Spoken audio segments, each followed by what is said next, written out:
Sunday. I know I've been off the air this week or most of this week, and I've been, well, I'll admit it, I've been struggling a little bit myself lately, and part of that is due to mindset. This week, I'll be honest, I've not had a very good mindset, and I kind of had to go back a little bit and re-educate myself, if that if that makes sense. And look, it's very, very easy if you have certain patterns, certain ways of thinking, to fall back into those old patterns and ways of thinking. And what I mean by that is, sometimes if you don't already have it in you, and it's very difficult in this day and age to really grow up having it in you unless you've grown up rich, okay?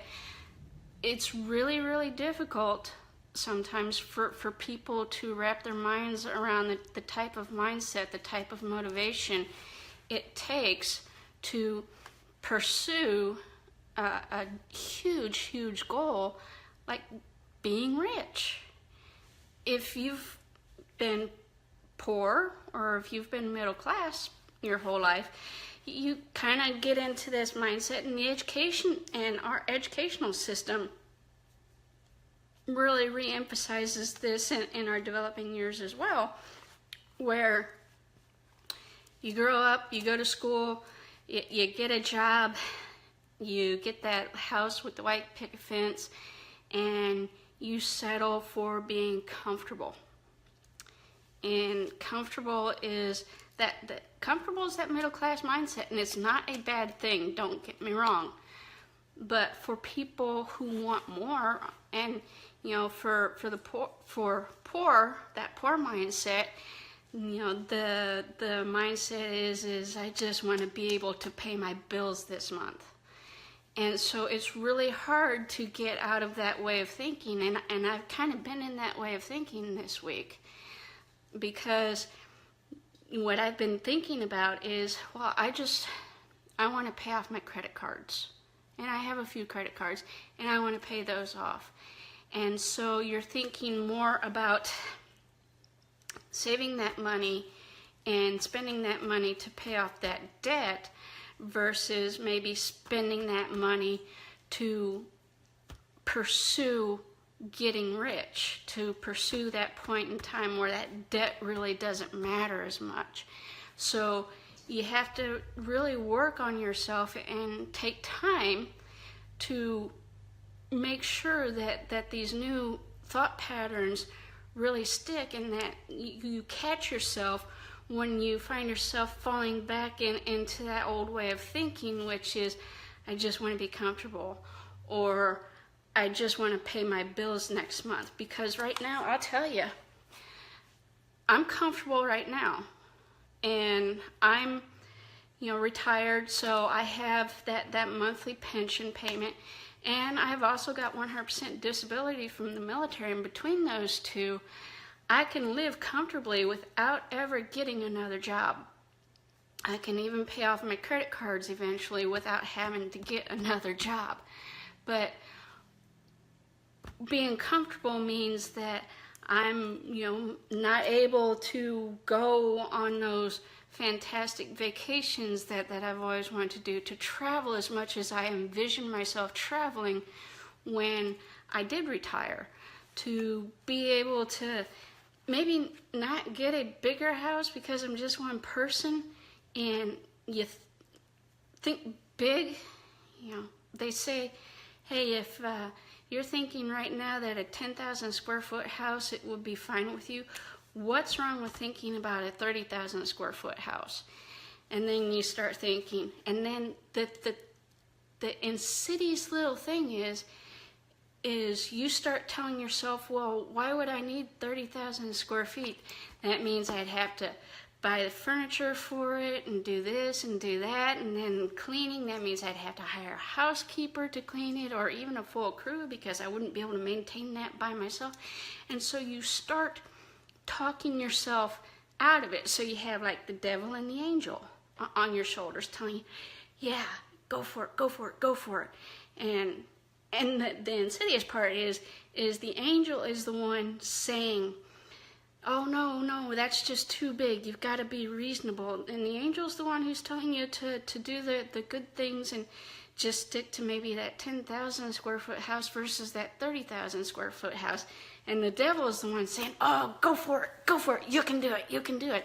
So it's really a twist on your thinking, and sometimes you got to go with that devil on your shoulder, because that devil on your shoulder may not be the bad guy. And, I'm kind of taking this a little twist here, but sometimes it may not be the bad guy. So what I'm saying is, your mindset, when you talk about wanting to be rich, what happens is your subconscious, because you've gotten used to a certain way of you've had this educational reinforcement, you've had this, environmental reinforcement that says being comfortable is fine. That means you don't have a whole lot of debt, but you're comfortable. You've got some of the things that you've always wanted, but maybe you don't have everything you wanted, and that's fine. Okay, that's that comfortable mindset, and that's that self-sabotage. So when people start thinking about, oh, I want to be rich, it's just okay, if I win the lottery someday, or I'm going to buy that lottery ticket. And so you spend that money on that lottery ticket, which is, a 1 in a million or 5 billion chance of winning, versus maybe doing the things that increase those odds of actually getting rich. So you're doing this little subconscious sabotage. And what I mean is your subconscious is going through all of the negative connotations or the negative aspects of what it would mean if you actually got rich. So what I'm talking about there is, oh, I got rich. I won the lottery and made $5 million. And you see this constantly with people who have won the lottery, where they win that $5 million and then a year later they're poor. Okay? And so it's that, what if I lose it? And so that starts to reinforce it. And so you maybe don't go for it as much as you could. So that's one thing. What if I lose it? Well, if I get rich, will people really like me? Or will they just like me for my money? Okay, so that's another question. So how do I know if people really like me versus just trying to cozy up to me and they're really after my money? Or, oh my God, I'm now going to be in the highest tax bracket, and that means half of my earnings are going to go to the government, and is it really worth it to have to deal with that, paying higher taxes and whatnot? And I'm going to answer some of these questions for you, but I'm going to throw them out there first, so bear with me. Okay, oh, it's just too much work. Okay, well, that's just, you have to work one way or another. All right, money just, despite all of this lottery winnings and whatnot, money just isn't going to fall in your lap no matter what. So, it's too much work. Well, you gotta work anyway. It's just gonna happen one way or another. So do you want to work towards being rich, or do you want to work towards being comfortable? So answered that already. Okay, friends and family, oh my gosh, they're criticizing you. Well, aren't you just getting too big for your britches? And I'm showing some of my, Midwestern background and whatnot here, and old-fashioned, and showing my age, but aren't you just getting too big for your britches? And wow, aren't you fancy pants? And, all of that stuff. So friends and families, they're just going to criticize me, thinking that, I'm too good for them now. Okay, fine. Okay, I could be robbed. All right. Well, unless you take all of that money and stick it up in your mattress, chances are, somebody might try to hack you or whatever, but I could be robbed. My kids could be kidnapped. Okay, that's stretching it. It's too much responsibility, because now I have to hire an accountant to manage this, and what do I do with it? And I have to hire lawyers, and oh, that's just too hard, too much responsibility. Okay, so let's go back through and answer those.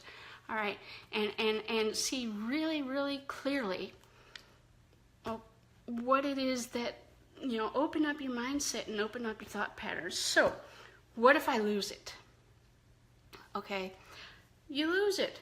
But the thing of it is if you go about making it in a way that doesn't, mean winning the lottery, you've already figured out how to make it.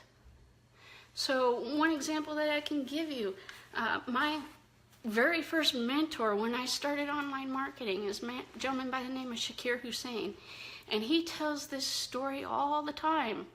Okay, so he made, his first $400,000, $450,000, and not knowing how to manage it, he went and he spent it all in about 5-6 months, went and looked at his bank account balance and found a negative balance. But you know what? He's now a multimillionaire with 6 companies. So the fact of the matter is if you learn how to make it, you're not going to all of a sudden forget how you made it if you happen to lose it because you got excited and happy the first time you made that first 6-figure check. So what if I lose it? So what? Go and make more. Once you figure it out, it's not that hard. Once you know how to do it, you can always repeat the process. So, next question. Will people like me or the fact that I have money? Well, guess what? There's people out there. But my return question to that is, does it really matter in the great scheme of things? If you have money, if you have friends, okay, if you have friends and family who knew you before you were rich, chances are they're not going to like you any less or any more because you all of a sudden got rich. If they're the right friends and family, they're going to support you. And those people who, you have to question, well, does it really matter in the great scheme of things if you have people who you become friends with after you get rich? Because chances are, those people, if you're looking at the right friends, those people are going to have money too. All right? So you just accept the fact that there are people out there like that and ask yourself, is that really a good reason not to want to get rich? Not to be able to follow my dreams and goals? Am I going to let someone else influence that? Do you really want to deal with that? And that goes back to the friends and family criticizing as well. Okay, they don't know, and they're not going to know, and the kind of work that you put into that effort to make your dreams, your goals, your plans come true. So if they're criticizing, then that's on them.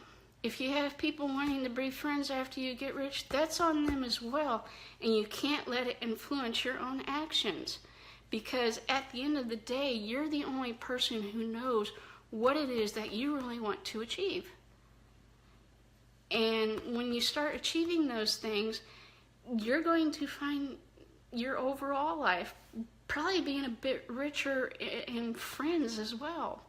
And friends who really truly understand you and who support you and who will help you, get to those goals, achieve those goals, and stand by you the whole time. So the other example that I can give you is Conor McGregor and his wife. Okay? He had a goal of wanting to be the best fighter in the world.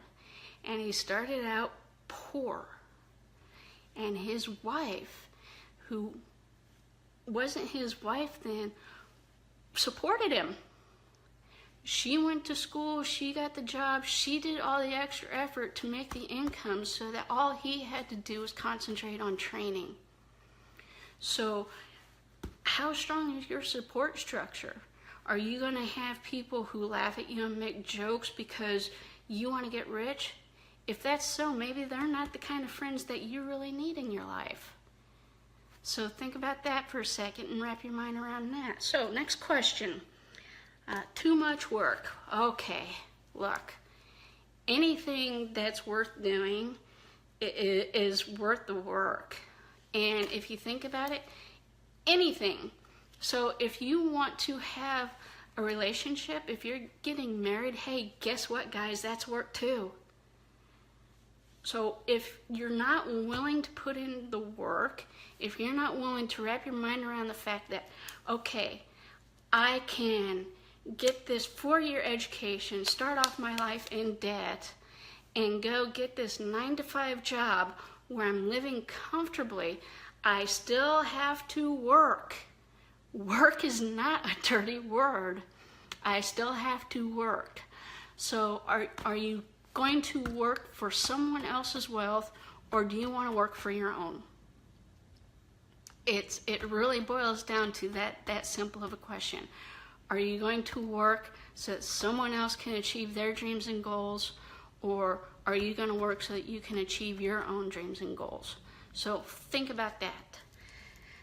Ooh, loss of health. I almost missed this one. I could lose my health. Well, you could lose your health doing anything. And the fact of the matter is the more money you make, the better grade of physicians that you can hire to help you maintain your health. Hell, you could hire a personal trainer and maintain your health. So that's another sign of self-sabotage. That's the angel and the devil, okay? Only this time the angel's kind of, taking on the devil portion. Do you really think that if you put in the work into something that makes you happy and helps you achieve the goals, that you're really going to lose your health? Oh, hi Shiva. Yeah, that's my cat in the background.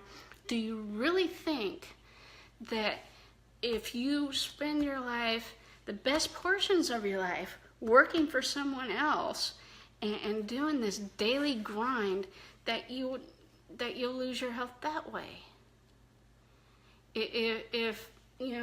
Let's really consider this, because the psychological effect on your health can't be dismissed. So if you're going to a place where you're constantly unhappy and you're just working to be comfortable, do you think that's going to have a more detrimental effect on your health versus saying, stop, enough, I want to do what I want to do, I want to be rich, and I don't care what it takes to be rich? You're not really sacrificing your health. You're doing something that makes you happy, and it does have a physical effect on your body. This has been proven. It has a physical effect on your body and can actually improve your health. So do you really think you're going to lose your health, or do you think you're going to make yourself healthier? Think about it. The other thing is, when you start making money, when you become richer, guess what? You gain access to spending money on healthier food choices if you want, and higher levels of nutrition that you may not have had access to being poor or comfortable. Think about it. You have access to the minds of, healthcare professionals, physical fitness professionals, nutritionists. So if part of your reason to get rich is to get healthy, guess what? That money is going to go towards supporting that. So I don't think that loss of health is really a good reason not to get rich. Could be robbed. Well, like I said, unless you're planning on putting all of your money under a mattress, the chances are when you start making enough money to where you're going to be rich, you're going to be diversifying where that money goes. So the chances are, even if you do get robbed, you're not going to get robbed for everything that you made. So you think about the opportunities of where you want to use that money as well, and how you can do diversification, multiple streams of income. Chances are, getting robbed, it's unlikely. you're more likely to get robbed walking down a dark street at night in a bad neighborhood, okay? It's just not that likely. Okay, what if the kids get kidnapped? I don't have the statistical analysis on that, but if you have money, then certainly you can afford security. And if that's really a risk, then you can take the steps to minimize that risk, and chances are the kids aren't going to get kidnapped unless it's to go to another pool party, okay? Put this in the context of subconscious sabotage and think about the reality of that question that you're really asking. Could I get robbed? Could the kids get kidnapped? Guess what? That could happen to anybody at any time for any reason. So just because you have money doesn't mean that makes it more likely. Too much responsibility. Okay, if you're afraid of responsibility, then you're right. You should just stay comfortable and,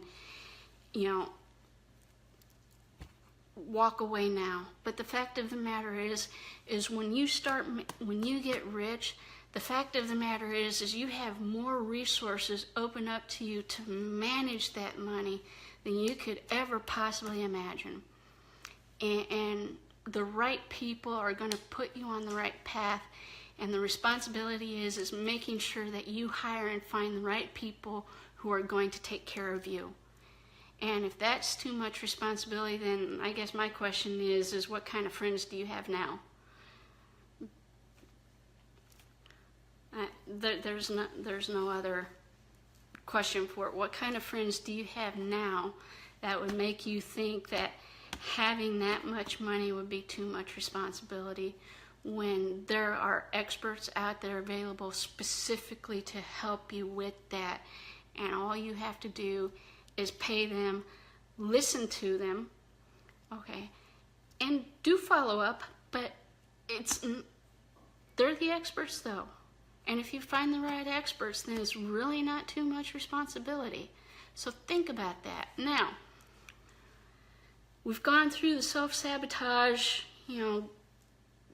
angel portion, I guess, and now we're going to talk about the devil. And sometimes the devil's a nice thing to have on your shoulder, because between the two you're going to get the reality. But here's the thing. I've talked about what reasons people would have to avoid committing to being rich. Now I'm going to talk about reasons why people want to commit to being rich, and why maybe you might want to commit to being rich. And here's the biggest one. It's more fun. It's more fun. Yeah, you might have to put in a little more extra work for it, but think of all the things that you can do with that money. And I'm not talking about the jet setting and going here, there, and everywhere and all the travel, even though that's fantastic. But think of all the other things that you could do. So people who get rich give back. So if you give back, that's going to make you happy. If you came from a neighborhood that wasn't so great, and your family is still there, and they're not willing to move because they've built a life there over years and decades, guess what you could do? Neighborhood improvement projects. Do things to make that neighborhood safer. Do things to make that school better. Donate so that they have better quality textbooks, teaching materials, classrooms, whatever. Do a park improvement for the park in that neighborhood. The fact of the matter is when you start making money, you can have so much fun with it by giving back. It's just flat out more fun, because I tell you, I love my grandma. She's going to be 95 in June, this June. She's going to be 95. And whenever they'd come to visit, they would always, give us money and, take us out to eat and buy us a new toy or whatever whenever we'd visit. And they had so much fun doing that. It was, happiness for them to do things to make us happy. And it was very, very hard to give back to them because, happiness is now, the roles are reversed a little bit, and now I can do things to help her. And it makes me happy that I can do that. That I have not just the money to do that, but the time. The time to dedicate to visiting her more often, spending more time with her, talking to her, being there for her. It is just, there's no price on that. And if I had to do a 9-to-5 job and have to put in time for vacation in order to go visit her, especially now that I know time is running out. So which would you prefer? Would you prefer to have to be tied down to asking someone else for permission to spend time with your family? Or would you rather be working for yourself, making your own money, and having that time automatically available because you set your own hours? You're doing the things that you want to do when you want to do them, and having that time to spend with family, to spend with friends, to help them, even if they don't ask for it, to be able to help them. So, again, this is why you want that mindset of why you want to be rich. And it all comes down to taking the conscious thoughts and putting those thoughts into action day in and day out until it becomes your subconscious thoughts, until they align, intertwine, and mix, and your subconscious and your conscious are on the same sheet of music.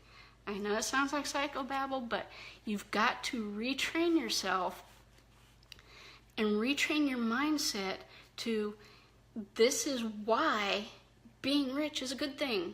This is why being poor and accepting it is not a good thing. And you've got to work at it and remind yourself daily, weekly, monthly why you want to do this, why you are doing this. And you write it down. And I've said this before, you write it down and you put it in front of yourself day in and day out. And you keep going. So that's how you work towards a new mindset. Now, the bottom line is, when you really, really think about this and the mindset that goes with and it's a mindset and not a economic status, if that makes sense. You're talking about a poor person mindset, a middle class person mindset versus a rich person mindset. So it's in your mind, and it may not actually be your economic state.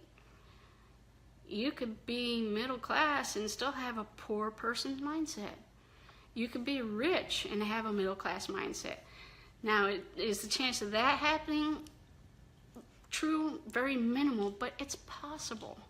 So it starts with the mindset, and the bottom line is a lot of times people don't get what they want because they don't know what they want. So the first thing that you've got to do in order to start changing your mindset and start making these goals and making these plans for these goals is figure out, what do you want? Now, there's 3 levels to this of want. All right. The first one is, I want to be rich. Well, that's just like asking for money to fall into your lap. All right, what are you great, we all want to be rich. Everybody wants to be rich. Nobody wants to be poor. Great, it's a want. All right, I choose to be rich. Now, this is the second level. So now you're building it up, and you're looking at ways that maybe you can start getting to this level of being rich, or maybe just moving up in the economic status. I choose. So now you're going from a want, this ephemeris want, to making an actual choice. I choose to be rich. Okay, well, you've chosen. That's great. Now you need to get to that final level. I commit to being rich. This is where you take that choice and you take it up to that next level where you actually say, I am absolutely going to do everything that I need to do to get rich. And if I fail, I'm going to get my ass up. And yes, I'm going to swear here a little bit. I'm going to get my ass off, brush the dust off, and get going again. Okay, they talk about, if you get kicked off a horse, what's the next thing you do? You get right back up on it. And this is the same thing. That's the commitment that you need, the mindset that you need to have in order to become rich and meet your goals and set that plan into actual action. Dreams, goals, plan, action. The last thing is committing. Committing to taking that action. And that's the mindset that you need to have. So in order to do this, one of the things that you need, you need to start developing that rich person's mindset. And I can talk about declarations and affirmations, and you can go and look it up. It's going to be different for everybody. But one of the things that can help you start getting into that mindset is when you go to a restaurant, when you go out to eat the next time, and I'm not talking about one of the fast food restaurants, and it doesn't have to be a high end, but they have a lot of restaurants kind of middle to high end in that area. They have, the regular menu, and then some of those items on the menu will say, like, seafood has what's called market price. And you know that when something says market price, it's going to be one of the most expensive items on the menu. Well, you know what? Next time you go to the restaurant, order market price. Order that item or one of those items that says market price. And that gets you into the mindset of you're not looking at how much something costs. You're looking at how good is that going to taste. That fresh salmon from Alaska or halibut, or that cut steak, that Kobe beef, how good is that really going to taste? And get yourself into the habit of thinking of taste, touch, smell, feeling. How good is this really going to be? And get your mind into thinking of the pleasure and the happiness of something versus the price of having it. Start thinking about what's going to make you happy on that visceral level. Going to the amusement park or whatever. Going on that dream vacation. Okay, we've been planning on this, and we've been saying someday, okay, screw it. Let's just do it. And start thinking about the happiness aspect and how that's going to kick those endorphins and happiness hormones in your body and your system. And do that. Go to that restaurant. This is the first thing. Go to that restaurant, order market price. That's it. Just do that. One thing to really wrap your mind around what it is that you're trying to achieve. Okay, the next thing is write down your income. Okay, what's your income goal for the next year, and what do you want your net worth to be? And it's two different things, all right? Because income is just that, income. But net worth, that's the compilation of that income, that savings, that interest, all of that nice stuff. What do you want your net worth to be? And what do you want your income to be? And start thinking about that and dreaming big. I mean, like I said, that 30,000 square foot house versus that 10,000 square foot house. You start thinking, okay, I'm just one person, but the hell with it. That 10,000 square foot house is going to have solar lighting, and it's going to have this, and it's going to have an indoor pool, which I've always wanted, and I'm going to have a playroom with the pool table, and then the air hockey, and the ping pong table, and the darts, and the bar, and all of this other stuff. I'm going to have a pool house. I'm going to have that mother-in-law house, so that when family comes to visit, they have their own place to stay, so that we're not tripping over each other in that 10,000 versus that 30,000. What is the benefit of having that 30,000 square foot house versus that 10,000 square foot house? What is going to be included in that house that are all the things that you've ever wanted in a home? And look at it that way versus, oh, well, then I have to hire housekeepers and lawn maintenance and landscaping and blah, blah, blah, blah, blah. Guess what? If you're rich, you can afford it. So stop locking yourself down on what the cost is and start locking yourself into what is the benefit. And that little devil on your shoulder, guess what? That devil is telling you to do the things that make you happy. And that angel is telling you to do the things that make you comfortable. And you've got to listen to that devil on occasion when it comes to what's going to make you happy versus what's going to make you comfortable. Keep that in mind. Book recommendation today. I'm going back to the Millionaire Mindset book by T. Harv Eker. I'm going back to that book because I'm telling you, this week, like I said, I haven't been online that much, and I'll tell you it's because I've been kind of going back to that old habit of thinking of paying my bills versus getting rich. And so I've been spending time this week trying to rewire my own thinking. And you find that's true. Old habits die hard.